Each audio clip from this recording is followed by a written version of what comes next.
Hey guys, welcome to this video. This is going to be a different video compared to what I usually do on YouTube, as you can see from my channel. I'm a little late on this one, but I kind of keep up with stuff that has to do with Owen Hart. Owen Hart was a hero of mine.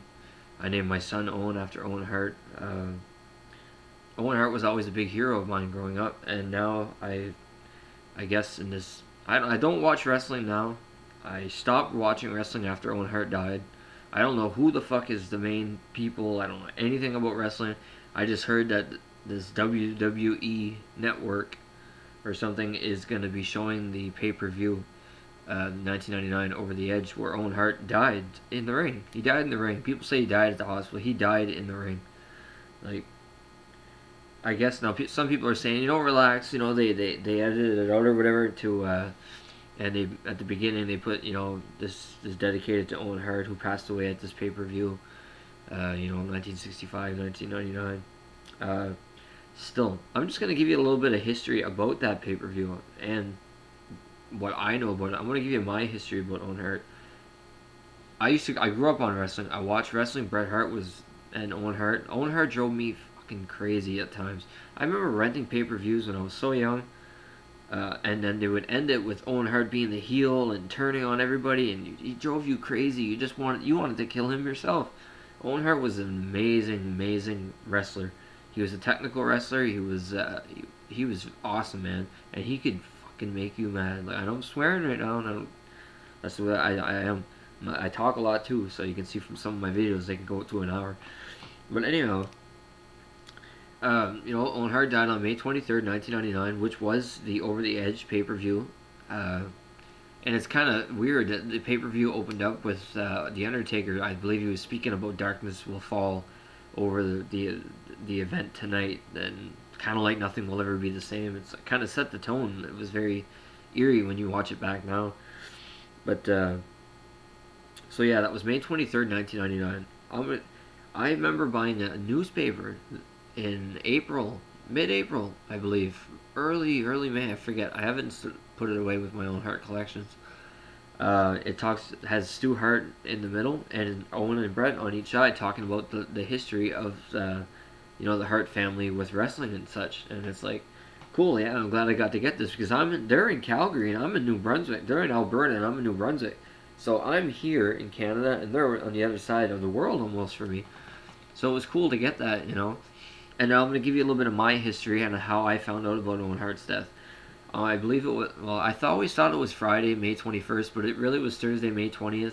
I was admitted to the hospital. Up to this day, 15 years later, I had the same problems that I was admitted to the hospital to then. Only thing now, it's not as severe. I made a video about it. Anyways, so on Thursday, May 20th, I was admitted to the hospital, and I was in the hospital for, 12 days. Friday, May 21st, I had a lot of stuff done. Basically, to sum it up, I was in the hospital for 12 days. I couldn't eat or drink for 10. I couldn't swallow my own spit. I had a very, it almost killed me. Anyways, so Sunday, May 23rd, for me, was a regular day, except I was in the hospital. And then, boom, Monday, May 24th, my father comes in, hands me the newspaper and says, Owen Hart died last night. I said, he died? What do you mean died? He's like, I don't know, read it. He said he was wrestling or something and something happened and he died.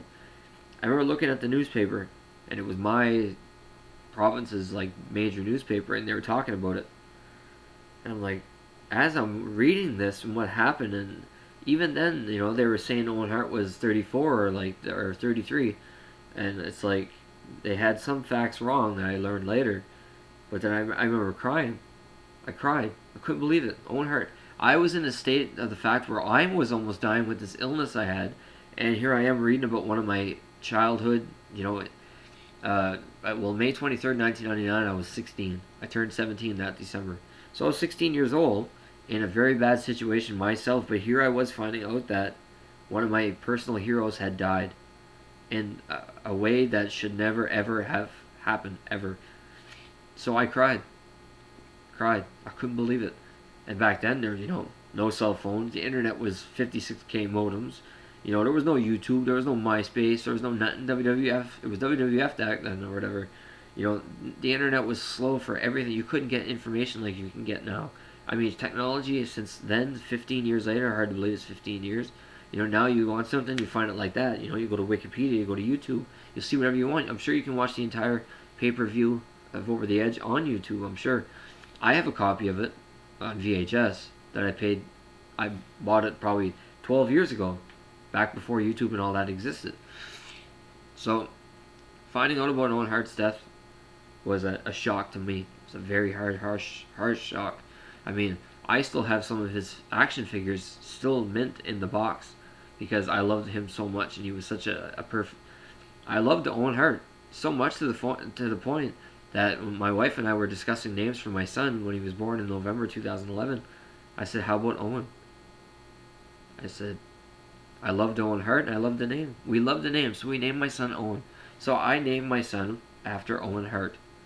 That's just the way it is. If people find that stupid, then whatever. I mean, some people name their kids after their idols, you know, like whether it be I don't know, some famous person, Vince McMahon. Well, I'm gonna name my son Vince. I think you're fucking crazy if you name your kid after him, but anyhow.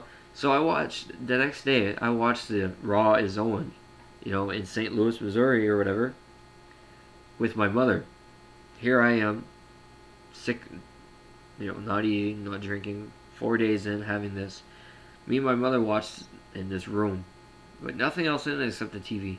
And I remember just being near what I was going through at the time, and here I was watching all these wrestlers crying and talking their feelings about Owen and I just fucking couldn't grasp it. I don't think I watched wrestling after that. I watched a bit of SummerSlam of '99. That was the last time I watched wrestling. I was disgusted by the events of Over the Edge. Now, a lot of people don't know the events of what happened at that pay-per-view. I'm going to tell you what I know. And what I know is pretty factual because I've had it backed up with sources, books, or whatever, you know. See, with every pay-per-view, there's a delay. Everybody knows that. It's like when you watch any pay-per-view, whether it be a wrestling pay-per-view or whatever, there's always a delay. So, like, Owen Hart, he spent his last days with his family. Rather than fly out the previous night, he would fly out the next morning. So he spent Friday with his family. They had him and Martha. They had a beautiful night together that night. And Owen the next morning flew out for a match. I believe it was that night he had one, and then boom, Sunday night, May 23rd. And he had mentioned that he had to do this stunt in Kansas City to Martha, but she didn't think much about it. She explained, like, well, if you don't want to do it, don't do it. And he's like, well, I kind of agreed to it. Now I have no choice. Like, I don't want to back out. Because basically, the I guess the common knowledge back then was if you said no to something, you could have been out of a job. And I mean, I'm not the only one to state that. Bret Hart said that publicly. Everybody said that publicly. If you could be easily replaced, if you said no to something, you could have lost your job. You could have been just history, a footnote in the history of that, you know. So I'm not the only one to say that publicly right now. So the next day, you know, Owen flies out the next morning, has this beautiful last conversation with his son, tells his son, you know, whenever I'm not around, you got to be the man of the house. Look after your mother and your sister. And that's the last words that Owen Hart said to his son, Owen. Now, isn't that just... It tells you something. I say that to my son sometimes. He's only 3, a little bit over 3, but I tell him, you know, if daddy, something ever happens to me, you have to look after mommy. You know, you have to be the man, the big boy, the man of the house. So that was Owen Hart's last words to his son. So anyhow, the pay-per-view that day, Owen Hart arrives at the arena, gets there early, decides to check out the venue. You kind of, you know, just figure, you know, just get a good sense for it. Found a gym, worked out, went and had lunch. WWE officials came over and talked to him and said they wanted to go over the drop-in that he was going to do that night. He said, no, it's okay. I've done it before. It's fine. They're like, no, let's run a test to do it. So basically, Owen Hart was going to be lowered 80 feet from the ceiling of the Kemper Arena, Kansas City, Missouri, which is 80 feet from the top to the floor. 80 feet. and then you got the big, what do you call that, the scorecard match, the thing that hangs there or whatever. If you're watching the game, it'll give you the, anyhow.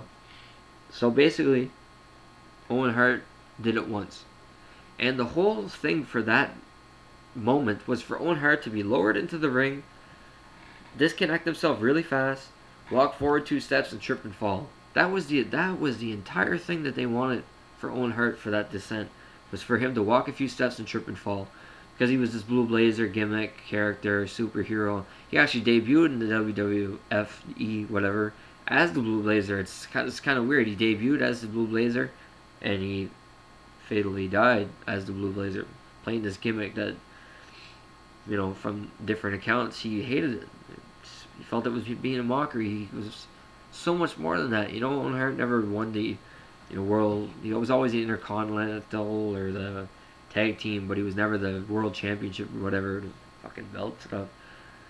Anyhow, so it's supposed to be that Owen Hart did do a drop-in. He did practice it once, but when he got into the ring, he forgot to disconnect himself. So he was running. He didn't realize it at the time. So then they brought it, Owen, you have to unhook yourself. So he unhooked himself. And it's supposed to be that a lot of the WWF officials were making fun of Owen. They were saying, look at this guy.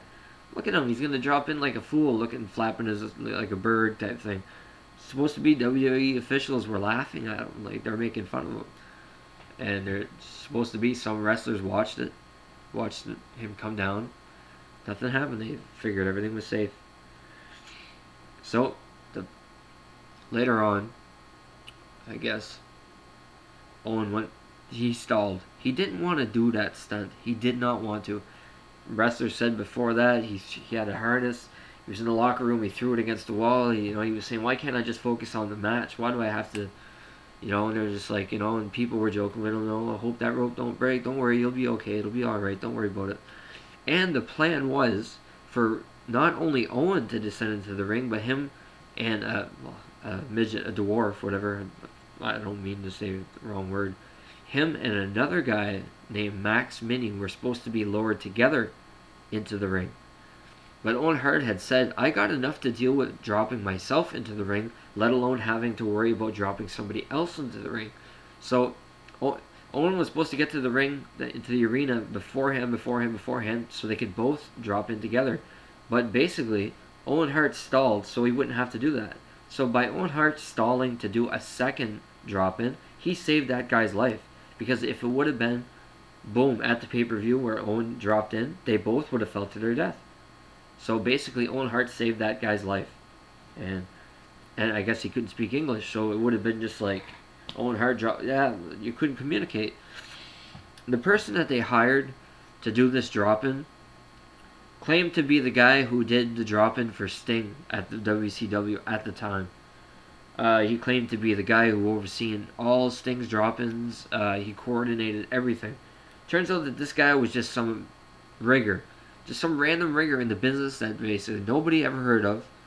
I guess they said that McMahon and them, they wanted this quick release shackle. Basically, so they found that when he got into the ring, it took too long for him to unhook himself.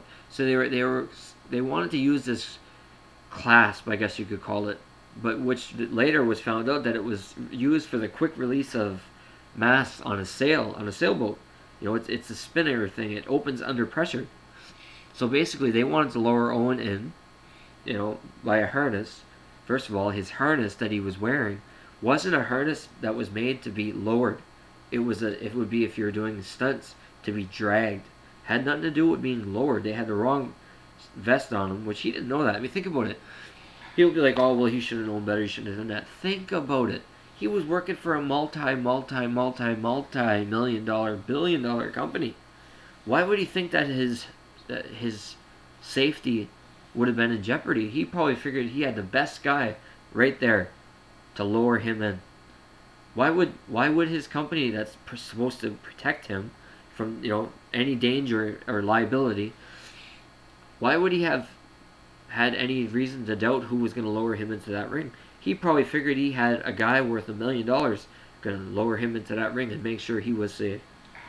So You know that they had the whatever the first match was, and then it was I think a hardcore match or whatever it was. So, and there's pictures now. There's actually, I think it's gnarly.net. You can see pictures that a guy took, and you can see like where Owen and the guy were. That, you know, he's got pictures, and you can see Owen and the guy. Like when I first seen these pictures years ago, I couldn't believe it. I was like, wow, it's tragic that the guy got these pictures, but it's also unbelievable evidence, and it just goes to show you how high it was that Owen Hart fell. And I said, geez, it's sad to say, but his widow Martha should see these pictures, and she probably has. I mean, she's done a lot to keep her husband's legacy very good over the years, and I don't blame her. I don't blame her at all. She should, in June of '99, she a lawsuit against Vince McMahon, Titan Sports, and all others. That was, I believe October 2000 they reached a settlement, whatever it was, 18, 17, I don't know what it was.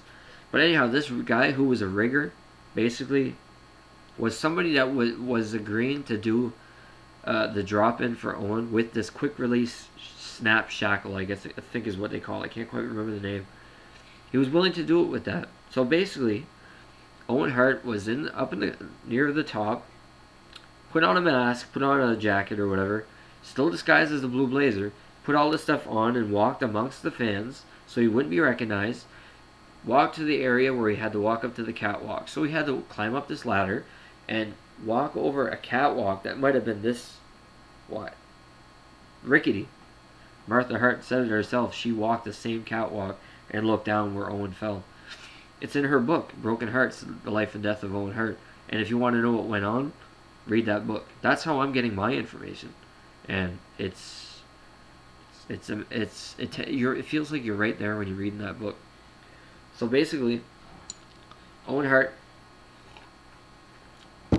made his way along the catwalk to where the rigger, I believe his name was, I'm not going to say his name just in case, but, sorry, I'm stuffed up. He made his way over to them, so he took his hat off, took everything off, left everything there, and he was clipped to the back. So he was basically hoisted up like that, and the guy tested it by literally pulling Owen with, the thing, pulling him up off the floor just to test that, to see if the shackle would be, okay, cool. But there was the quick release mechanism of it. He wrapped it around and taped it to Owen's chest. He told Owen, as long as you don't touch this, you'll be okay. So Owen's probably thinking, okay, rig me up in the back. That there. This is 80 feet. Well, being the catwalk, come down maybe 77 feet. But he could touch the roof of the Kemper Arena. So basically, like I said, he lifted Owen up basically just to test to see if it would clip there, no problem. Brought the quick release around. And don't forget, Owen Hart was the blue blazer. He had a cape on. He had a mask on.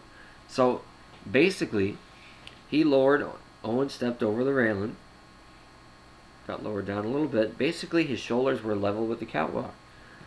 And they said that basically, Owen Hart, all he had to do was breathe. Or just make this, if you want to adjust the cape, because it was in a very bad position. It took less than the pressure for the trigger for a gun to let that snap shackle go. So basically, Owen was probably there terrified, dangling 77 feet up in the air. Thinking, okay, please, God, don't let anything happen to me. Because he was scared out of his mind. He admitted it. He said to several people he was scared. He even told the rigger guy later said, Owen said, don't drop me, man. I'm scared. So, I guess it's not clear quite how it happened. But the rigger guy, when he was holding Owen there with the mechanisms and whatnot, turned away, and the next thing you know, the snap shackle, quick release, opened, and Owen fell. And he said that he hit the ring in like 3 seconds. Said he could see him screaming all the way down. People say that Owen Hart hit the turnbuckle. If Owen Hart would have hit the turnbuckle in the corner of the ring, that steel beam. Don't you think he probably would have been impaled? That's not what happened. That's a big, big, big thing that he his chest where his heart was bounced. He almost hit the corner of the ring, but he hit the rope. And it's supposed to be on the way down. He was screaming so loud at the referee guy to get away. He didn't want to hit the referee guy, but his feet did hit the referee guy, and the referee had to get taken to the hospital because he had back injuries. Think about it. Owen Hart was flying at 90 miles an hour. 3 seconds, boom, into the ring. Imagine what went through his head in 3 seconds. He probably wouldn't even had time to realize that he was, I'm dying. I'm going to die. 3 seconds, boom. They say that people who fell from the World Trade Center, 110 floors or 105 floors, 10 seconds it took for them to hit the ground. So Owen Hart, 3 seconds. That's, they say your life flashes before your eyes. What could you think of in 3 seconds? So his chest hit the top turnbuckle, the ropes. Hit it so hard that it loosened every single rope. Owen Hart hit with his chest and bounced back. And when he flipped, he landed in the corner. With his feet were in the corner, and his body was kind of, let me put that? No, his head was in the corner. His feet was more towards the ring. But the thing is, that there's probably 18,000 to 16,000 people at that venue. Not a lot of people had seen what happened because, well, the people watching at home, I never got to watch pay-per-view. Like I said, I was in the hospital. I watched it later. But the people at home, they immediately, it's hard to explain. Owen Hart had done an interview previously that day talking about how he was going to fight the Godfather and whatnot. So basically, at the pay-per-view, everybody's attention was directed towards that video and the upcoming match between Owen Hart, I believe, and the fucking Godfather or something like that. And so nobody's really seen Owen Hart fall unless they were very close to the ring and seen Owen fall. As far as I know, there's no video that exists of his fall, and there is a video right now. Owen Hart fall to, it's fucking stupid. It's some guy throwing somebody off. Stupid, ridiculous. Whoever has that video up and says Owen Hart's death, you should be taken down and you should be shamed for the rest of your life. That nobody filmed Owen Hart falling. It's 15 years, no evidence, no video surfaces. So like, if you want to say, oh, this is the video of Owen Hart falling, then you really don't have a fucking conscience, man. Who would want to see something like that? Like, so basically, after that was done, Owen Hart was in the ring. People who did see him fall and seen him in the ring, they thought it was a dummy. They thought that it was just a doll. It was just a stunt. They didn't think it was Owen Hart. So the whole place went up in cheers when they did finally see that Owen was in the ring. Owen was in the ring, and within 2 minutes, people that were hired, like security guards, I think there was police, EMTs, because of some stupid thing that Vince McMahon was going to do, were immediately rushed to the ring because they knew something. They knew this wasn't a stunt. They knew that Owen Hart was in the ring, and he was hurt. So basically, what happened to Owen Hart was when he hit the rope, his aorta severed. Same way Princess Diana died. Princess Diana, in that high car crash, her aorta severed. Basically, her chest cavity filled with blood. Shock. Cardiac arrest. But they said that Owen Hart didn't die right away, just like Princess Diana didn't die right away.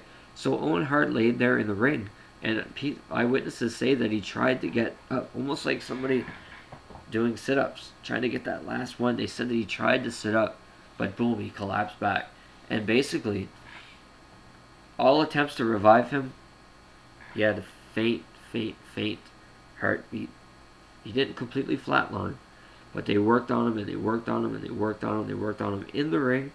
People were saying, this is fucking fake, this is bullshit, man, this is not really Owen Hart, it's all, like, and people say that it was a, big stunt, big promo. So, immediately, it didn't show Owen Hart's fall, it cut to the crowd. Cut to Jim Ross, Jerry King Lawler, whatever his name is. Jim Ross did his best to say to people, okay, so we got big problems out here, we're going to keep the cameras on the crowd right now. We don't want to sensationalize this event. Something has happened with Owen Hart, and the harness. We don't know what happened, but right now, EMTs, paramedics, or they're attending to Owen Hart. And there's pictures. I got the Kansas City Star newspaper from the very next day. Oh, and I think the headline is wrestler suffers fatal fall, something like that. And it showed a picture of Owen Hart being resuscitated in the ring. There's lots of pictures. There's no video that exists of that, but there was a cameraman who worked, who was filming the matches, who filmed that entire thing. He filmed when they started. He probably filmed Owen a second, 10 seconds after he hit the ring because he was right at ringside. So he got all the paramedics, all the personnel coming to work on Owen. While they were working on Owen, this guy is videotaping the entire thing. Martha Hart and her teams saw that video. And she said that Owen looked just like, she just wanted to say to Owen, just get up. Because he just looked like, there might have been a little bit of blood maybe coming out of his nose from the impact. But it wasn't a very gory scene. Like, it was as if everything was internal. His body slowly he went into shock, cardiac arrest. His heart stopped beating. People say, oh, he died at the hospital. No. Owen Hart died in the ring. Owen Hart fell. That was a fatal injury. Yes, they worked on him. They worked on him for a long time. Cameras were on the crowd. For the people at home, that's exactly what it was. They were talking about the upcoming match, and then boom, it went right to the crowd, and you could hear Jim Ross. That's what the people watching the pay-per-view saw, because it was focused on the video that was coming, and like I said, there's a delay. So if it wasn't for that delay, we might have seen Owen Hart live footage dead in the ring being worked on. But doctors have stated that Owen Hart did not die right away. They said that he would have suffered some very, very bad, uncomforting distress because his aorta was severed. It took some time.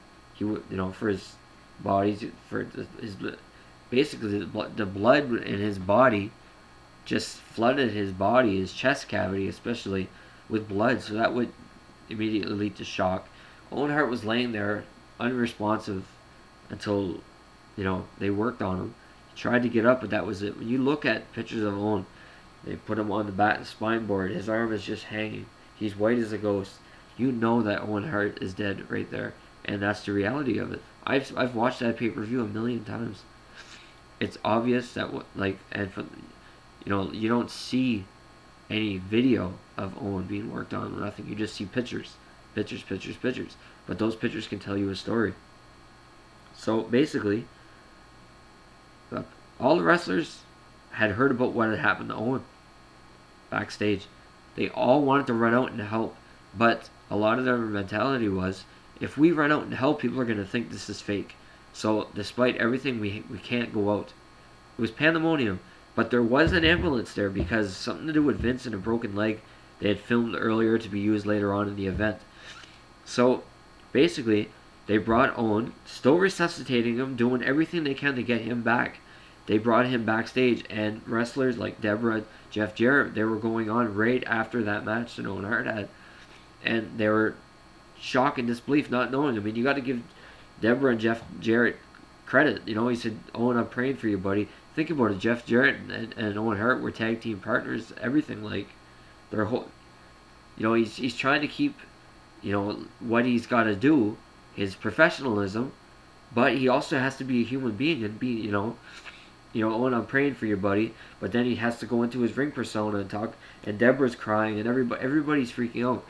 And according to Martha's book, the ambulance that was there said we cannot leave the venue.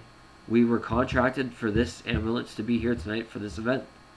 You're going to have to call another ambulance. And people were like, what the No, get him in this ambulance and get him to the hospital right now. He's dead or he's dying. He needs medical attention. So eventually it was decided that with everybody coming around, them trying to work on Owen, they had to get him in the ambulance and get him out of there because people wanted to get involved and help in any way they could. So the scene was becoming chaotic. So they said, we got to go. The hell with this fucking contract stuff. We got to get him to the hospital. And immediately they alerted the hospital, and I think it was Truman Medical Center. I could be wrong. But they say that if a fall over 15 or 20 feet, automatically at the hospital summons, cardiologists, multiple surgeons of different types that are ready for a fall if something happens. So basically, they got him to the hospital. They worked on him probably for an hour, I believe, half an hour to an hour. But Owen was unresponsive. His pupils were dilated. He had no bowel sounds. His stomach, he was flatlined. His lips were blue. He was cold to the touch.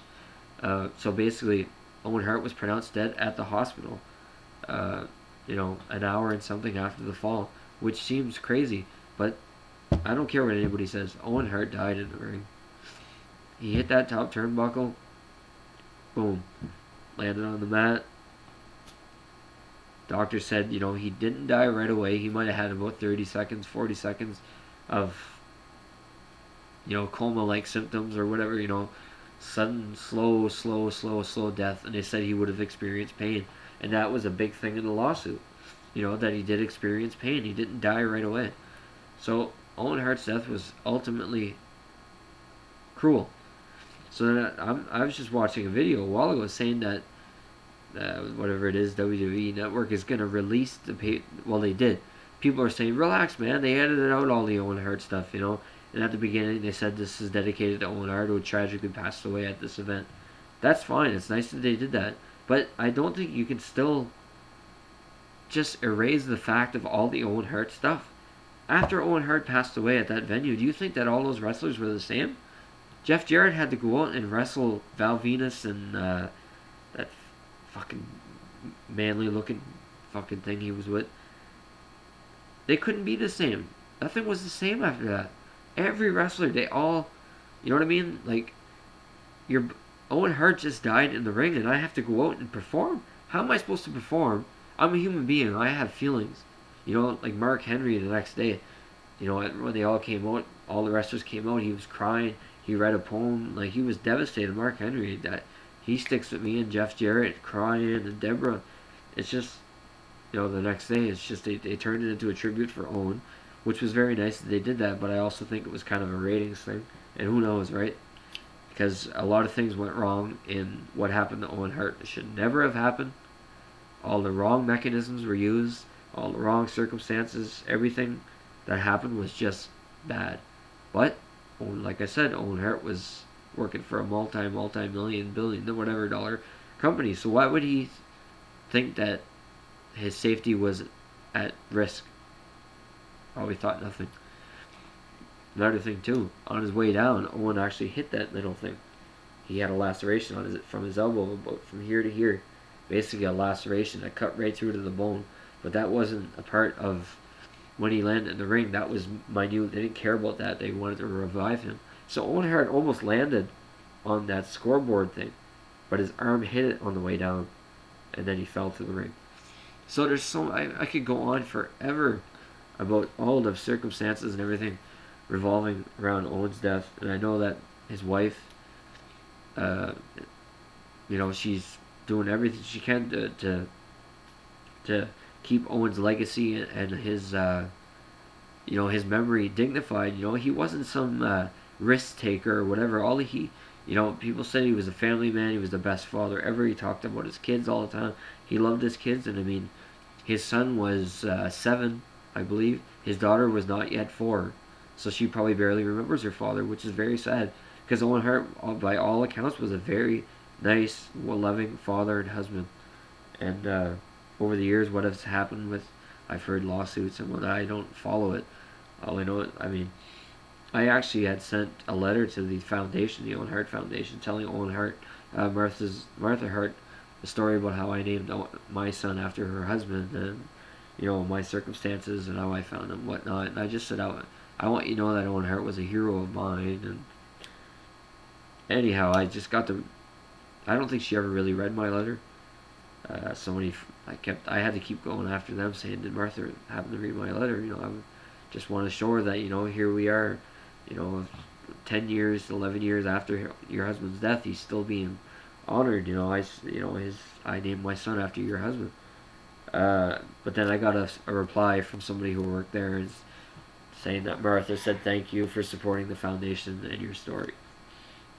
But anyhow, I think that event, whether it's edited or not, should never be shown. out of respect for Owen Hart. And people say it should be shown out of respect for Owen Hart. But still, nobody was the same after Owen Hart died. Nobody at the venue knew Owen Hart died unless you were really close and you could see. It was not announced at the pay-per-view that Owen Hart had passed away.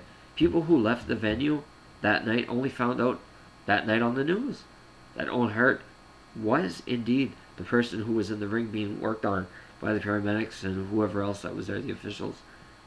Some people said they were disgusted. They left the venue when they found out that Owen Hart had passed away. Basically, they left. They said they should have stopped the show.